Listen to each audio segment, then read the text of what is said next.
ذرا سوچئے، یہ ہوتا ہے انصاف۔ ملزم ایک 15 سالہ لڑکا تھا، ایک اسٹور سے چوری کرتا ہوا پکڑا گیا۔ پکڑے جانے پر گارڈ کی گرفت سے بھاگنے کی کوشش کی۔ مزاحمت کے دوران اسٹور کا ایک شیلف بھی ٹوٹا۔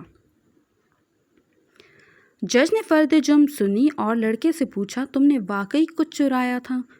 بریڈ اور پنیر کا پیکٹ۔ لڑکے نے اعتراف کر لیا۔ کیوں؟ مجھے ضرورت تھی، لڑکے نے مختصر جواب دیا۔ خرید لیتے، پیسے نہیں تھے۔ گھر والوں سے لے لیتے، گھر میں صرف ماں ہے، بیمار اور بے روزگار۔ بریڈ اور پنیر اسی کے لیے چرائی تھی۔ تم کچھ کام نہیں کرتے؟ کرتا تھا ایک کار واش میں، ماں کی دیکھ بھال کے لیے ایک دن کی چھٹی کی تو نکال دیا گیا۔ تم کسی سے مدد مانگ لیتے؟ صبح سے مدد مانگ رہا تھا، کسی نے ہیلپ نہیں کی۔ جرا ختم ہوئی اور جج نے فیصلہ سنانا شروع کیا۔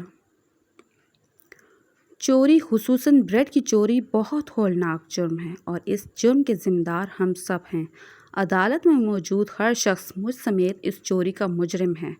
میں یہاں موجود ہر فرد اور خود پر $10 جرمانہ عائد کرتا ہوں۔ $10 ادا کیے بغیر کوئی شخص کورٹ سے باہر نہیں جا سکتا۔ یہ کہہ کر جج نے اپنی جیب سے $10 نکال کر میز پر رکھ دیے۔ اس کے علاوہ میں اسٹور انتظامیہ پر $1000 جرمانہ کرتا ہوں کہ اس نے ایک بھوکے بچے سے غیر انسانی سلوک کرتے ہوئے اسے پولیس کے حوالے کیا۔ اگر 24 گھنٹے میں جرمانہ جمع نہ کرایا گیا تو کورٹ اسٹور سیل کرنے کا حکم دے گی۔ فیصلے کی آخری ریمارک میں یہ اسٹور انتظامیہ اور حاضرین پر جرمانے کی رقم لڑکے کو ادا کرتے ہوئے عدالت اس سے معافی طلب کرتی ہے۔ فیصلہ سننے کے بعد حاضرین تو اشک بار تھے ہی، اس لڑکی کی تو گویا ہچکیاں بن گئی تھیں اور وہ بار بار جج کی طرف دیکھ رہا تھا۔ کفر کے معاشرے ایسے ہی نہیں پھل پھول رہے، اپنے شہریوں کو انصاف کے ساتھ عدل بھی فراہم کرتے ہیں۔